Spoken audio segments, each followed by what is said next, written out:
Hi, everyone. Thank you for joining us today for VMware's multi-cloud live stream. Just a reminder, if you are joining us, that these are taking place every week on Tuesdays and Thursdays, where we'll be featuring new speakers and topics. The recordings are also hosted on the VMware Cloud YouTube channel, so you can watch them on demand. We encourage you to subscribe to the channel so you can stay up to date with the latest. So today we are excited to have the team from Fundaments with us. So if you could just please introduce yourselves and provide just an overview of what we'll be covering today. Yeah, thank you very much, Lauren, for having us today. A quick introduction today to start your own virtual data center in just a few clicks. We're really happy to show you today what we've got. To introduce ourselves a little bit, my name is Erwin van der Vechten, and I've been an infrastructure engineer at Fundaments for over 3 years now. I'm VMware certified in data center virtualization and network virtualization, and we'll be doing part 1 of the demo today. And I have my colleague here with me who is going to do part 2. Arnoud? Yeah, Arnoud Kampa, Senior Infrastructure Engineer, responsible for all virtualization within Fundaments. And well, I'm going to do the live migration from your on-prem side to the cloud, to your multi-cloud, and to start your multi-cloud journey. Hey, Erwin and Arnaud, before we jump into it, maybe you could tell the audience kind of where you guys are at and sort of like the markets you serve, that sort of thing, before we jump into the demo. Yeah, I have a few slides that's going to explain where we're at and what Fundaments is doing. So I just start off by doing the slides, and if there are any questions about it, we can go through it. So to start off a little bit about Fundaments. Fundaments is a Dutch cloud service provider, so we're located in the Netherlands. We've been established in around the year 2000 and have roughly 45 to 50 employees. We're actually hosting more than 5,000 workloads, and we're running those in 8 different data center locations throughout the Netherlands, so we're really specific in the Netherlands. We are serving managed service providers and independent software vendors. We're really trying to take these customers on their journey to the cloud, and that we can really build a fundament on which they can build their mission-critical applications. We have a few different certifications. We are VMware Cloud Verified, which we are very proud of. It's a big milestone for our company to the achievements we do with VMware together. We have the different ISO certifications in quality management, environmental management, and information security, to really validate the work that we're doing. And we are also ICRA 34002 Type 2 certified. If we look at our proposition, like I said, this is on the right side. We are located throughout the Netherlands with different data centers, and we really are offering a mission-critical cloud platform in which customers can build their mission-critical applications. So they can really focus on their core business and these applications, and we give them the fundamentals to run these things. We do that by offering infrastructure as a service, platform as a service, different continuity services such as backup and disaster recovery, and of course security service, because we're running in the cloud, we want to be secure. And with that is just a little bit of a Fundaments, and we like to go into the demo about part 1, what is VMware Cloud Director and what is a virtual data center. And Arnoud is going to do part 2, which is VMware Cloud Director availability and how to protect and migrate workloads towards your virtual data center. How was that, David? Does that explain a little bit who we are? Oh, yeah, no, it's perfect. Yeah, just go ahead and jump right into the demo. Oh, very cool. No, I'll exit this one and we'll open a Chrome tab. So right here. What we have over here is the main dashboard of vCloud Director. So once you're a customer first, you get access to this interface. And once you log in, you come onto this main dashboard. And you can see right here, we have our different virtual VDCs. Virtual VDCs is a set of resources, CPU, memory, storage, network, which we can use to build our mission-critical applications. As you can see over here, you can see how much resources are available to you and how much of them are actually in use.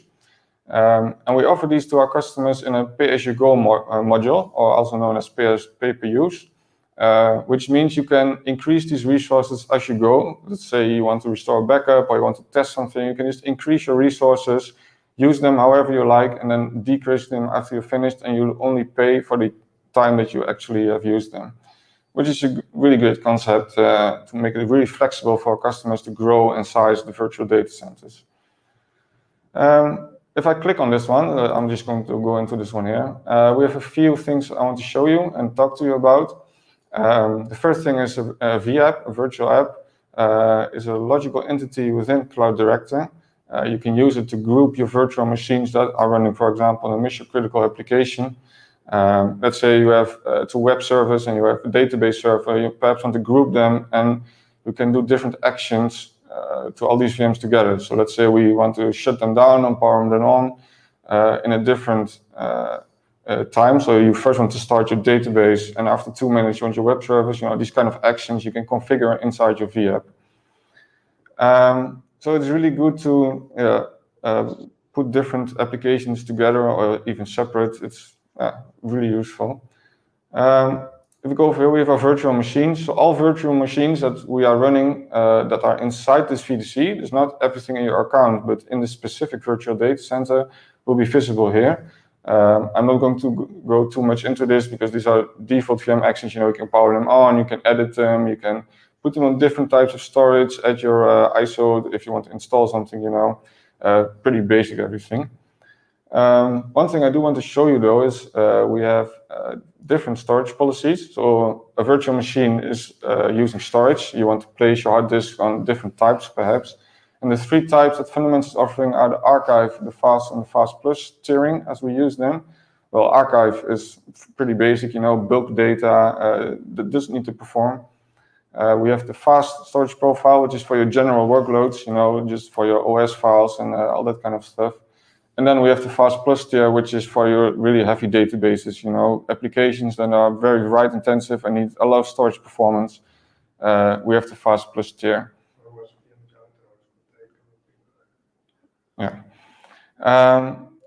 We also have in a virtual data center, besides the CPU, memory, and storage, we have the networking. Networking can be allocated in very different ways. By default, what we give to our customers is an edge gateway. An edge gateway is a virtual router that is provided by the VMware NSX software, which is all kind of basic functions needed for the network functionality, like firewall, netting, VPN, IPsec tunnel. All these things you can configure, and your connection towards the internet can also be configured on your edge. Besides that, we can create different networks inside your VDC that are local networks, like isolated networks that you can connect your VMs to, and that isolated network you can attach to your edge to connect to the outside world and to the internet. So we have these resources, we have a CPU, memory, storage, and we want to start building our environment. Maybe we want to create some VMs, we want to start from scratch. We can create a new VM. So if I select here and we get the interface to create a new VM, so we can call it test for now. Let's fill this in. We can choose a few different options here. We can choose to create an entire new VM. We can also choose to create it from a template. If you're running a lot of VMs that are the same or need to be the same, you can create a template and deploy them in bulk, so in many of the same type. So let's say we just select Windows Server 2019 here. It will start enrolling a VM that already has Windows Server 2019 pre-installed. We offer a different subset on OS levels you can install. You can also upload your own, like if these are defaults that we provide, but there are also a lot of OS like Linux or whatever that you might need. You can upload them yourself and use them as you see fit. So this is just a quick question. So as you're doing this, are there any different permissions that you can set for your organization depending on who or when you create new VMs, for example? Can you set different permissions for people to or to not be able to create them? Yeah, you can. It's done on the entire VDC level. So you create user accounts that can have different roles. So a role can be a system administrator, which can basically do everything. It can be a VM user, which can, of a VM administrator, which can add and remove VMs and do basic stuff like that, but cannot do organization level changes. And you have, for example, a VM read level user that can only see the VMs but cannot change them. And so there are default options that you can choose, whichever you need. The VMs are placed inside a VApp, like I said at the beginning. You can also choose the VApp can be shared to specific users or not. So you can choose this subset of users can see it and can do stuff, but others can't. So you have a few different options, which you can tweak however you like. And it's got full role-based access control, so you can tweak your own roles if you need to. So you can create everything you want for every level of configuration you can do as a tenant in Cloud Director. Yeah. Got it. I had a question around sort of the, different kinds of administrators. Obviously, at this point, at this level, this is the whole data center. So you're managing sort of that virtual data center construct within within vCloud Director. But if you're managing subsets, one of the things we've talked about and looked at in various different scenarios for hybrid cloud. Would you always be in this interface, in this console, or will sometimes be like within the vCenter UI, that sort of thing, managing sets of VMs? Is it pretty much you're in the vCloud Director console? Yeah, good question. You would always be in the vCloud Director console. The vCenter is something that we manage and we have access to, but the customer does not. So you always manage everything from vCloud Director. But vCloud Director gives you all the options you need. So I understand that it's sort of is this like a superset of everything you would see in vCenter, because you actually have some additional capabilities around establishing exactly. data centers. But I was curious. Okay, good. Thanks. So if we continue over here, we have the storage policy, which I talked about. You can choose what the default policy is. So if I select leave it at fast, all the disks that are created will be created on fast storage. We can change the CPU that is added to the VM if we like. The same goes for memory. We can attach a network to it if we like, with some different options. Leave it connected. I can just select which network adapter I want, which network. I'm just going to add it to the demo LAN we have. We can give it an IP mode. So the network we selected has a IP range which it can use. So if it's like DHCP, it will put the first one there, but it's only administrative, so it's only in vCloud Director and it's not actually put in the VM yet. I'll leave this one on DHCP for now. And when I click OK right over here, it will start deploying the template, and in a few minutes it just sit there. You can use it as you like.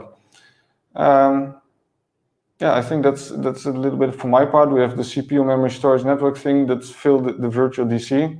I think it's time for Arnaud to show you how you can fill it from a local site. Like you say, I have my application running locally. How do I get into the cloud? Or perhaps you want to use the cloud as a disaster recovery point. I think I actually forgot an option why it's not running. I'll just cancel this one for now. Arnaud, do you want to take over from here? Yeah, sure. I'll give you the mouse. Let's just see what we've got. We've got an on-premise environment, so we've got a small vCenter server available. We've got a customer that wants to move to the cloud or wants to give a backup to our cloud. So disaster recovery, its own data center fails. So he wants to be able to move to our cloud or run stuff locally or in our cloud. So we have a network connection, and that's where we have Cloud Director availability. Cloud Director availability is the disaster recovery and migration tool from VMware itself. And it's got an easy deployment for your on-prem environment. We've got one small virtual machine here. That's our appliance that has been deployed. It needs access to your vCenter. It needs access to internet. And with that internet connection, it can reach our cloud and contact our cloud sites. Once you have configured that, we can go to our Cloud Director availability environment, and we get an environment where we have some replications. Let's see, we've got 2 replications there already, so I'm going to remove one because I want to show you how good it goes. I need to log in.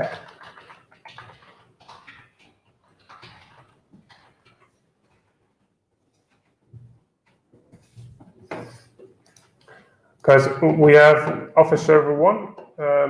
That's the server that we're going to migrate in just a minute. And when it completes its delete action, we're going to show you how easy it is to actually put something in as a disaster recovery, as a migration, or as a protection. So protection means that it will have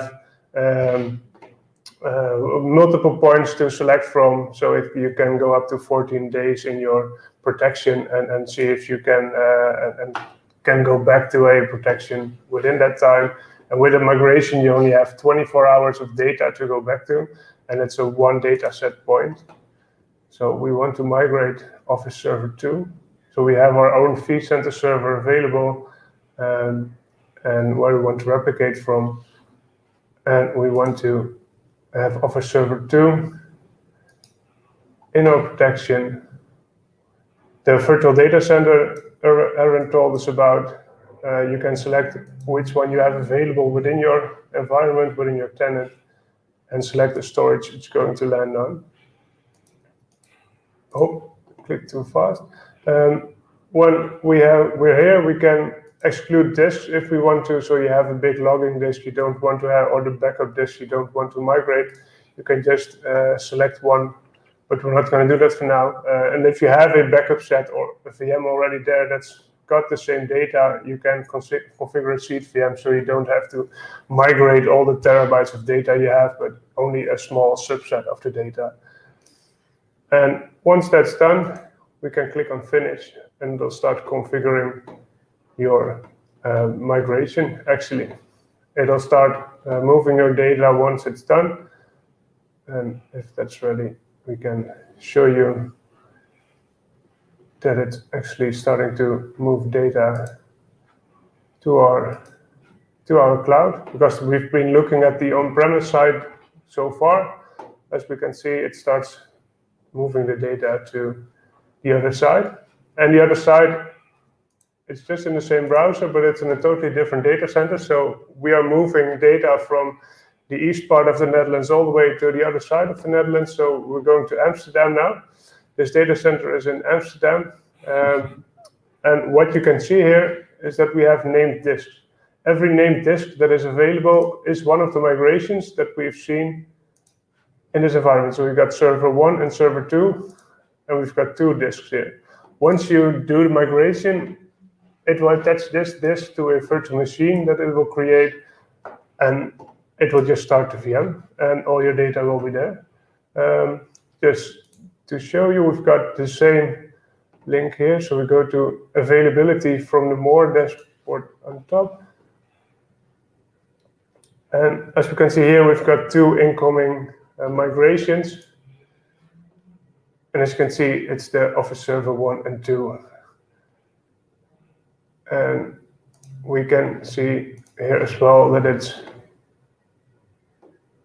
moving data to this side. So it's actually, this is the cloud environment, but they're both showing the same information. So you can, let's see. We want to migrate Office Server 1 now. We have some options that we can do before we're going to migrate. For example, we've got the network settings. We want the VM to be attached to this network. We can select a network for every NIC network card that's attached. But for now, we're just going to leave it at this. When we do this beforehand, we can do it granularly, so we can select it for every NIC that is available. But if we do it from within the migration, we can't. Then it's just one network card. So we start the migration now. We're going to power on the VM once it's recovered, and we're going to apply the pre-configured network settings that we've just set. If you don't do that, you can select one network card that all NICs are going to be attached to. But if you have multiple VMs, you probably don't want to. And next, and we're going to click Finish, and it is going to create my virtual machine now. So what you see is that there's a small spike in traffic. It is looking to update the data on your on the cloud side. So it's going to shut down the VM on the on-premise side, and it's going to move the latest data to this side, and then it's going to start start the virtual machine. So we can go to our data center, go to the customer A. We don't have a VM there yet, so it's still working.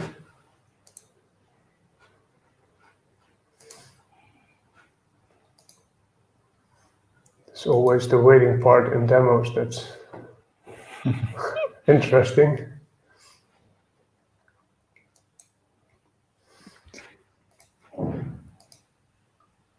So it's in a failover state, so it's doing the task now, so it is migrating the VM to the other side now. And this could include data transfers.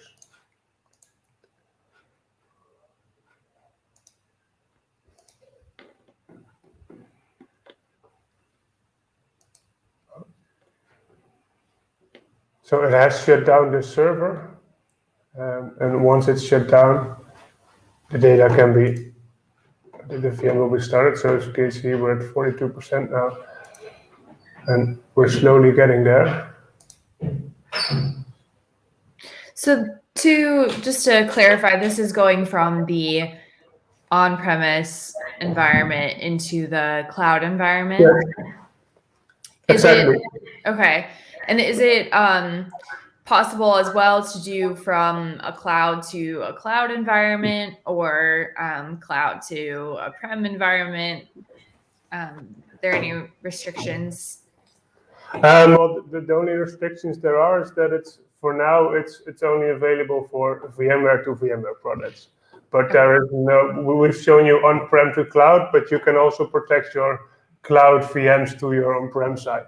So, for example, if you have some older hardware on your side, but want to have some protection on the VMs that run in the cloud and want to work when there's some kind of network disruption, then you can do the disaster recovery backwards as well. Yes, and cloud to cloud is possible as well. That's one of our main use cases for cloud reactive availability to protect the sites between different data centers in your within our own clouds.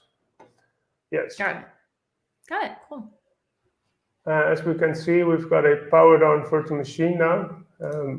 We've got one named disk LS, so that one has been attached to your virtual machine, to the vApp. So Office Server 1 has been filled over and is actually running. So it's starting my Windows environment now.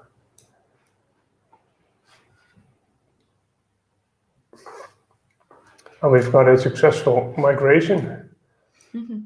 And if you prepare this well enough, all your network configurations can be ready. Everything can be set and configured in such a way that once you've been migrated, everything starts working as you would as expected. Because we own all the clouds within our own environment in different parts of the Netherlands, we can stretch our networks throughout the Netherlands and have a seamless failover if something fails in one data center and you have to go to the other one. And if you are thinking of moving to the cloud, then the migration from your on-prem environment is a simple click of a button and can be done within a minute or 5 with downtime for your virtual machines. So we're very happy with this product, definitely. Is DR to the cloud the primary use case for your customer base, or are there other things? What's some of the other things? The primary use case is protection between clouds, so protection for cloud failures within our own environments, and we use it as in big use cases where we've got new customers that need to be adopted in our cloud. So the migration part is the other half of what we do with the product. Yeah. So migration just to get them there and then put them under, but part yes, to get them there is part one. That's what you do with the appliance that is installed locally. Right. And once they're in our cloud, we use it to protect them to another data center. So there's a double use case available for such a product. Okay. I think I'm done with my part of the show. So I think it's good. I think we got a good sense of what you guys are doing, and we haven't seen vCloud Director on the show yet, so this is interesting. And I know, vCloud Director is really heavily used by by our partners for setting up virtual data centers and that sort of thing. So it was good to see that. Yeah, it's a good way to make your vCenter server multi-tenant and give your customers a small subset of the environment that you have or the environments that you're running, and it's easy to use. Cool, that's good. Absolutely. All right. Well, thank you so much. Well, thank you for having us. Yeah, if you and everyone if you're watching, there is more information in the description section of the YouTube video, so feel free to explore that or ask any additional questions that you might have. With that, do you guys have any final thoughts before we wrap up? And I should just correct, I've been calling it vCloud Director. It's VMware Cloud Director, but it's sort of old name used to be vCloud Director. It's the older name, exactly. Yeah. So it's Cloud Director Availability and it's Cloud Director. Yeah, exactly. Perfect. I've been confusing folks. Perfect. Well, thank you guys so much for joining us. Absolutely appreciated it. And again, if you are just joining, feel free to check out our VMware Cloud YouTube channel where you can see sessions like this on demand and what is coming up. We do have one more week of sessions, so Tuesday and Thursday of next week, and we'll be taking a short break for VMworld. So with that, if you haven't signed up already, please feel free to check it out and make sure you're registered to check out all of the sessions that we have available. But thanks again, guys. If you have any final things to say, feel free, but otherwise we'll sign off. Yeah, very good. Thank you for having us. Yeah. Everyone, please check out Fundaments. It's a really great company. Until next time. Take care, everyone. Thanks, guys. Bye. Bye.